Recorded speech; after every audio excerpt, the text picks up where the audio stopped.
This is Christine here with a tutorial to show 3 methods for creating glitch effects. These are the effects that I use, and I'll be using Photoshop CS6 and Notepad++. So the 3 methods I'm going to be showing how to make glitch effects with are going to be some in Photoshop filters, how to edit color channels so then they look pretty neat, as well as color channels of your own. And lastly, Datamoshing with Notepad++. I find that these methods are my favorite. So first off, it's great to find some references, either through Google or other glitch art websites. I find that a lot of popular glitch art has splicing here and wave distortions. The 3D effect is really popular for a lot of images, as well as like pixels stretching out. So all this stuff is pretty simple to do, and I'll start off in Photoshop. This is what I'm going to be making with the first method. It's using a few different filters and image adjustments. To get the image adjustments here, all you have to go to is Window and then Adjustments, or you could go to the Motion preset and it'll have it there. For this image, duplicate it by right-click, duplicate layer, or you can press Ctrl-J and it automatically makes a copy. The filter which I find is used the most and looks the best is the wave filter. This is what it should look like when you open it up. I wouldn't say it looks too much like a glitch, and it looks more of like just water running down a painting. I'm going to turn down the scaling on vertical, and I'm going to set it to wrap around.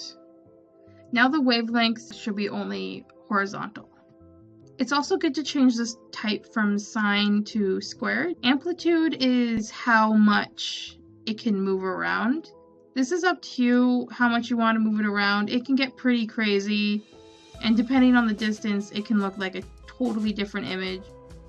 I prefer having the amplitude pretty low with the wavelength 1, max 144. Amplitude min 9 and max 10. It cuts it up into a whole bunch of tiny bit pieces. With the selection tool, what I'm going to do next is select a bit of the image, and I'm going to right click it, layer via copy, then I'm going to go to edit free transform. I'm going to take this little bottom here and stretch it down. So now that that's stretched out, I'm going to select a few more areas with the Tangular Mark tool.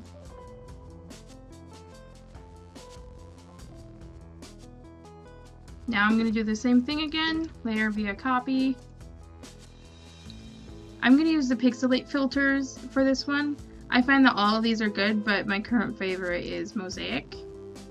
Mosaic turns everything into a square, and I don't want them to be too big, but I do want it to be noticeable that it's. So I'm going to keep it around here. From here, I usually go through the different blend modes of the layer.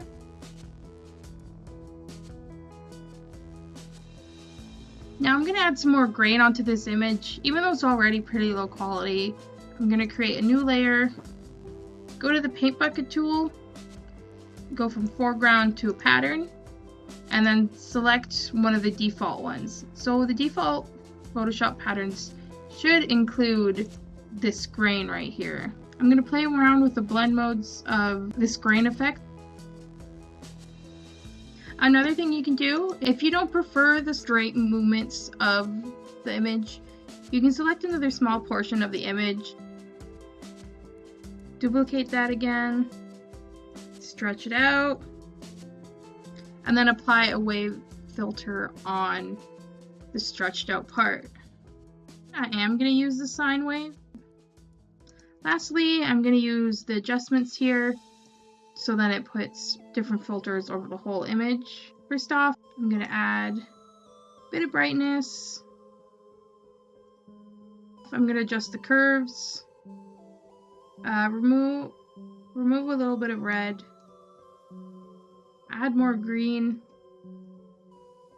And remove a little blue. There's plenty more things I can do, but I think after that it should be fine. So let's colorize this. Change the hue to be about the cyan area. And then I'm going to turn this particular filter down a bit. So I'm thinking this one's looking pretty good right now. I could add some text over it, because that's what a lot of people do. They put like dates in the bottom or times.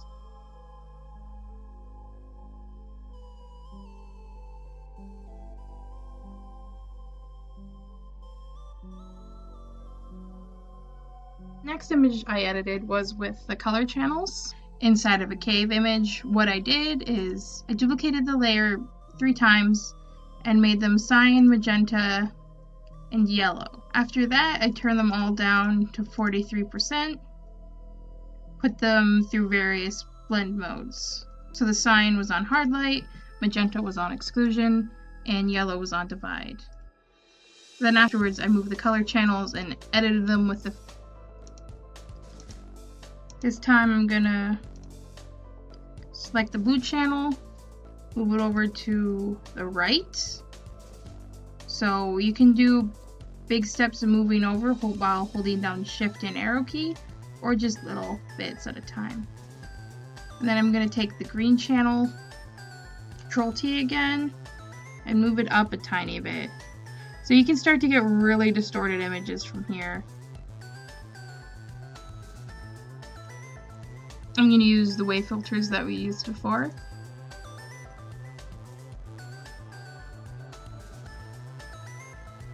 I'm gonna apply the wave filter to the green. I think the wave filter on the red color channel looks pretty good. So next I'm going to go back to the layers and start adjusting the regular colors here to spice it up a little.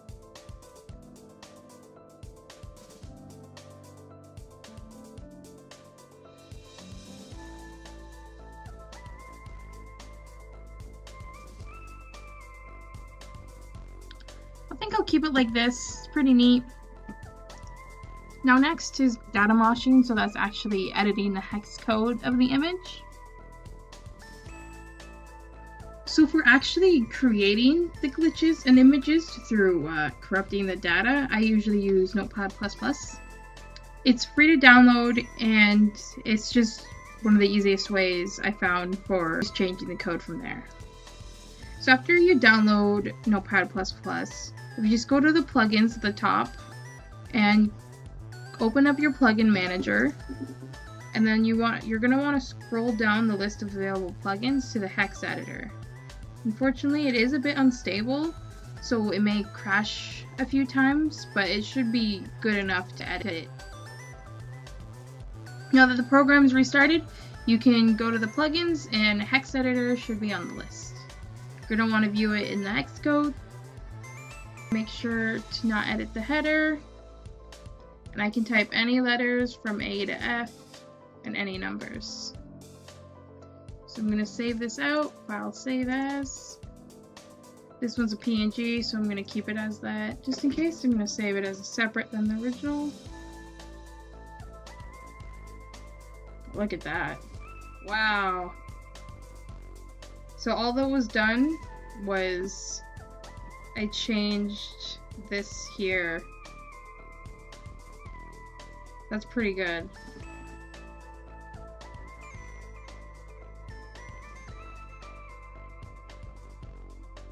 So those were the 3 methods: distortion filters, color channels, and Datamoshing. These were done with Photoshop and, once again, Notepad. Downloads are in the description, as well as more info about Datamoshing. I hope these methods helped. Thank you for watching.